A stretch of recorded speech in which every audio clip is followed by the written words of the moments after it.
I've been busy, y'all. Busy doing what, you might ask?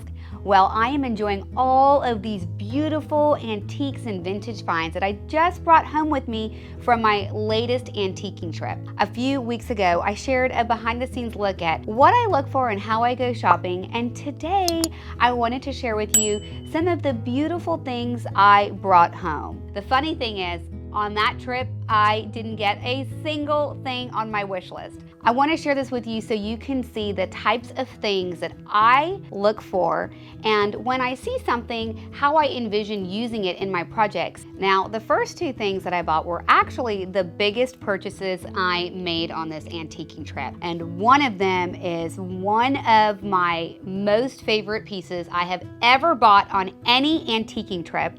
And I'm gonna save the best for last. So make sure you watch until the end so you can see what that is, and then leave a comment and tell me if you absolutely love it or would have skipped it. But before that, let me show you the other big piece that I brought home. It's a headboard and a footboard to make up a daybed. When I saw this, it was instantly Village Antiques, Farmhouse by Amitha, my home, everything that I love and frankly am obsessed about. It had this beautiful chalk painted finish, this gorgeous detail, this beautiful trim with the nail head, and then this amazing toile fabric.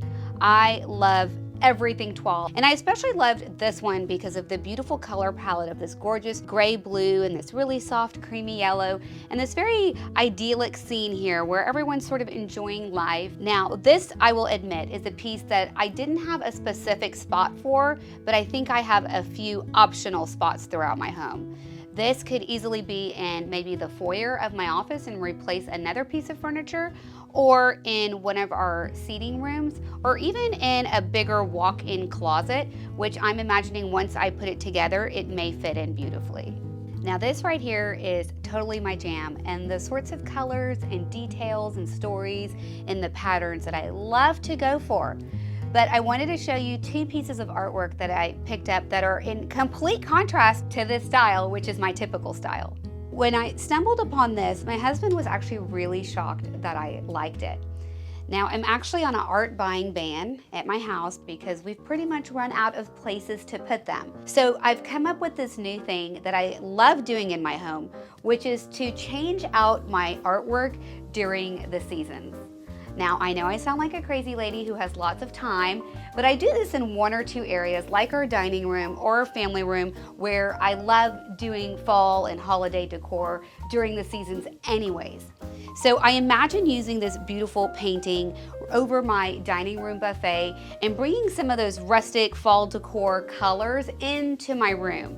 And that's what I loved exactly about this painting, was these beautiful, really dark wood beams, this crumbly plaster fireplace, these beautiful white plates, and this really dark undertones, this kind of broodiness in this painting. And I thought it would be a beautiful contrast to some of the light and airy finishes that I always have in my home. Similarly, I found one other painting with this exact same vibe or feeling. And again, these are colors I don't typically pull for my home, but I love the feeling of it. This is almost an impressionist style, so it looks a little bit abstract, but it's actually a room with this smoky wood beam painted ceiling in green, beautiful pop of brass, a copper pot, a black stove, and I can tie this piece of artwork into another part of my home when I put these out later this year. But who am I kidding? I love what I love, and I tell you that. I'm sure you love what you love. So I had to grab one more that totally fit my vibe. The classic, a beautiful green mountain, almost a pastoral scene with a beautiful river running through this very scenic town. And I'm not sure where I'm gonna use this, but I will definitely find a spot. Now I'm going to show you a couple of pieces of quick decor, and then, wait for it, I am going to show you my biggest purchase and I think one of my most favorite pieces of all time.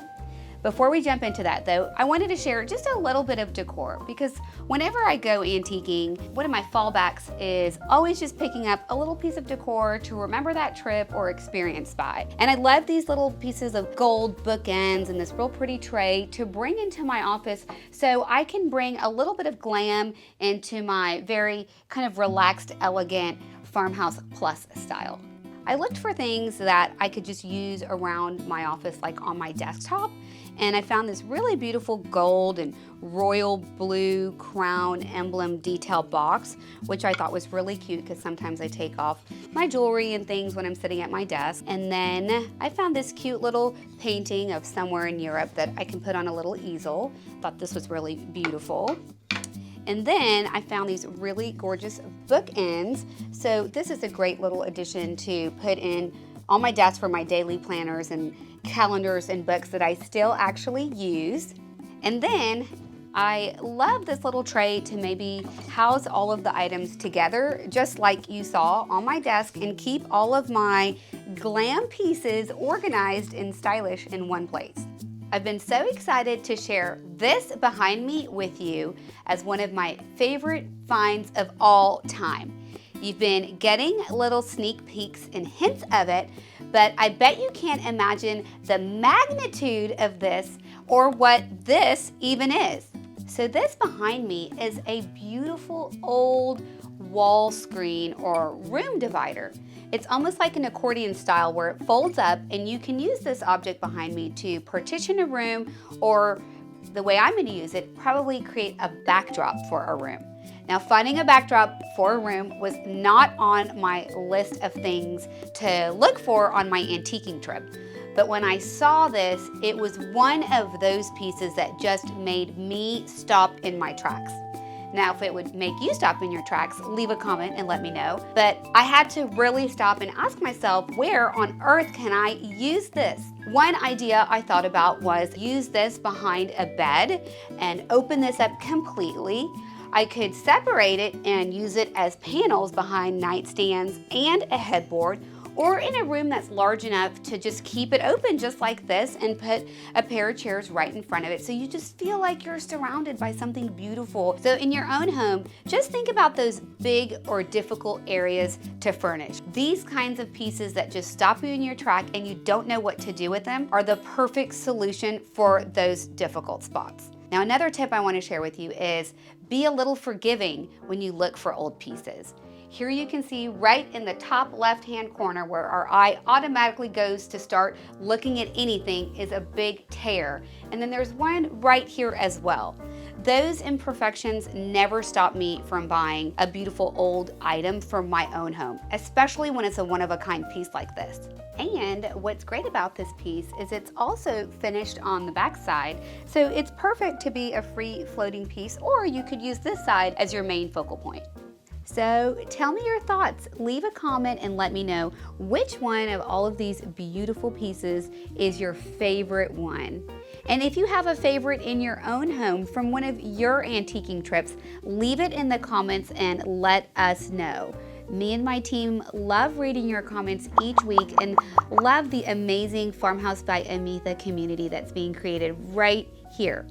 And I want to tell you, if you love this episode, make sure to subscribe because we have another similar vlog of my next trip to Round Top coming up soon. And I actually did a big purchase on that trip as well. And I'm very excited to share it with you. So make sure you hit that subscribe or follow button so you don't miss that episode.